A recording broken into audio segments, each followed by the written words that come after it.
Hello, everyone. Today, I'm going to show you how an moblade player truly shines in GVG. When played correctly, a moblade user can wipe out 10 to 15 enemies in an instant. Think I'm exaggerating? Well, I'll prove it to you in this video. Witness my strategic movements and see exactly how to hard carry in GVG with the moblade. In the latter half of the video, I'll also introduce the specific settings and mechanics I personally use, so make sure to watch until the end. Let's get right into it. A chaotic skirmish is breaking out. In situations like this, the moblade can completely turn the tide of the battlefield in a heartbeat. I've paused the screen here to ask you a question. If you had to use the moblade's ultimate right now, where would be the best position to activate it? Correct. Activating it at the position shown by the arrow would be ideal. As a tank, the most important mission for a moblade player is to neutralize the enemy team's DPS. With my ultimate, I've successfully neutralized all the enemy DPS. But that's not the end of it. Immediately after, another moblade player chained their ultimate, neutralizing the enemies once more. I then used Lion's Head on the clustered enemies to apply a wide-range silence debuff.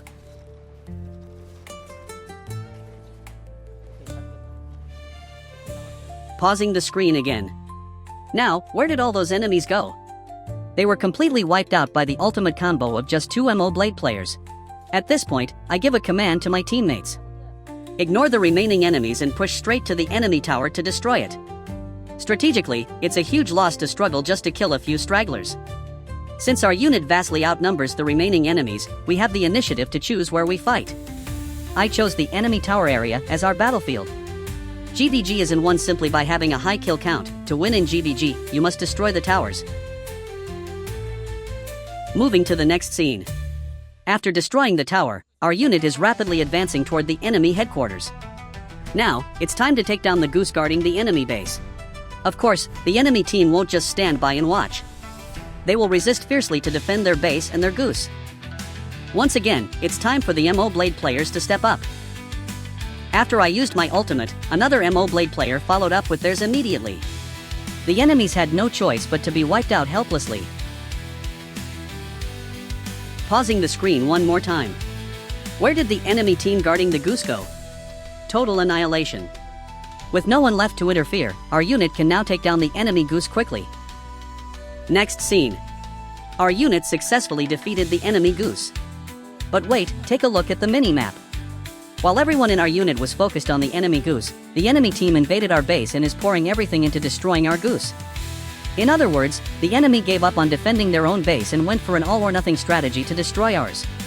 This all-in-offensive strategy can be very powerful depending on the situation. However, I'm going to use an even stronger strategy to neutralize theirs. So, I gave a command to every member. Click the settings menu and press the X key. This is a strategy utilizing the emergency escape feature. Using this allows you to return to the base instantly. Note that this feature can only be used once every 30 minutes. In any case, it's time to wipe out the enemies that are currently trashing our base. I infiltrate deep into the enemy lines and activate my ultimate. And once again, another moblade player chains their ultimate right after. I use Lion's Head there to apply a wide-range silence debuff to the enemy team.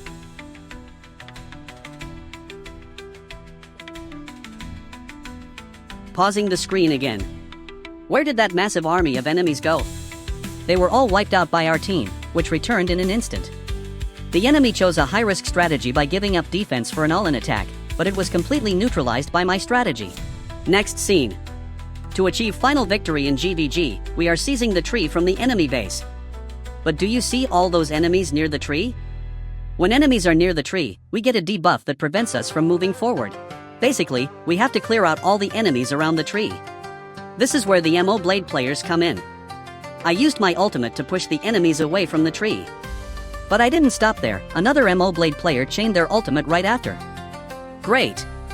Most of the enemies nearby are now dead. Next scene. This is similar to the previous one. Since the game ends once the tree reaches our base, the enemies will constantly try to stick to it. In times like this, moblade players need to push the enemies back as much as possible to secure the win. After I used my ultimate, another moblade player followed up with theirs. Where did the enemies near the tree go? They were all wiped out by the powerful moblade ultimate chain. Next scene. Blocking the entrance so that the enemies can't even come out to reach the tree is also a very solid strategy. I activate my ultimate right in the middle of the enemy base. And immediately after, another moblade player chains theirs. Where did all those enemies on the screen go? The powerful moblade ultimate combo annihilated them all. Next scene. There are a lot of enemies on the screen. Let me ask you again, where would you use your ultimate? Correct. It's most effective right in the middle of the enemy ranks.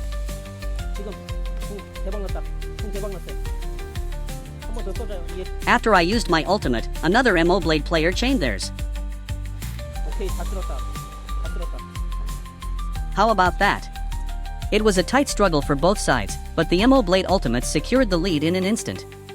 Next scene. This time, pay attention to the overall war situation. Our unit is successfully guarding the tree. But look at the mini-map. Do you see the enemy team trashing our base? Right now, there are too many idle troops near the tree. We need to go back and defend our base. After making that judgment, I ordered several members to rush back to the base with me.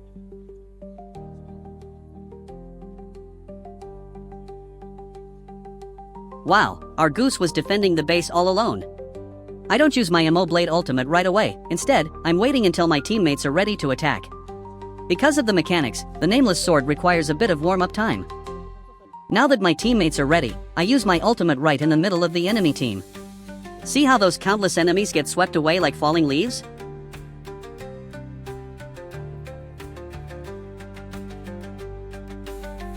After wiping out the enemies that invaded our base, I head back to guard the tree once again. What do you think? Don't you agree that the moblade deserves to be called a game changer in GVG? With a sound strategy and a powerful moblade, winning in GVG isn't that difficult. Here is the gear setup I use in GVG. I'll show it to you quickly. Now, let's take a closer look at the innerways and gear sets. But before that, there's something I want to say. I often share my unique builds and gameplay methods through my YouTube videos. Whenever I upload a guide, the most common comments I get are, on the Chinese servers, doing it this way is the most efficient, so why are you doing it that way? Why are you wearing such weird gear and innerways? That's not peak efficiency. You are playing it all wrong. My response to those comments is as follows. First, I don't enjoy just mindlessly following the answer sheets or early info from the Chinese servers. Second, obviously, my way of playing isn't necessarily the only correct or standard way. I'm simply sharing my own unique gameplay experience with you all. Third, everything I share is based on actual experience in the field where I've personally found these setups to be highly effective.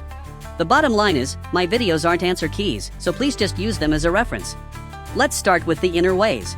First, I equip Exquisite Scenery. I know most moblade players in GVG tend to focus solely on tanking abilities. However, I have a slightly different take. While tanking is necessary in GVG, you also need to output strong DPS depending on the situation, like when you need to take down a high-threat enemy, destroy a tower quickly, or finish off a goose. That's when Exquisite Scenery shines the most. Second is Rock Solid. I never use this inner way in PvE, but it's a must-have for me in GVG. It reduces the spear's Q skill cooldown by 4 seconds, which significantly increases the blade stability as a tank. Third is Evasive Charge. This is an inner way that most PvP players consider essential. So, why do I use it in GVG? I use the Evasive Charge inner way along with the Calmwater's armor set. This might make some people angry, asking, why aren't you using the Flawless Defense set? But what do Calmwater's and Evasive Charge have in common? They both provide benefits upon a perfect dodge.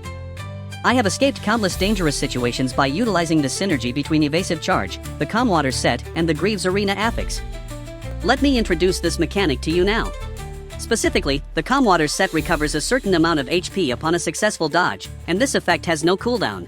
This means you keep healing every single time the effect triggers. You might ask, in a chaotic GVG fight with attacks coming from everywhere, is it even possible to trigger a perfect dodge? There is a way. When you are being focused by multiple enemies, activate a super armor buff and then spam the shift key. This will trigger continuous perfect dodges. So, how do you get that super armor buff? First, you get a 2-second super armor buff after activating Serene Breeze. Second, you get a 2-second super armor buff after activating the shield Q skill. Third, you get a 3-second super armor buff after activating an execution skill.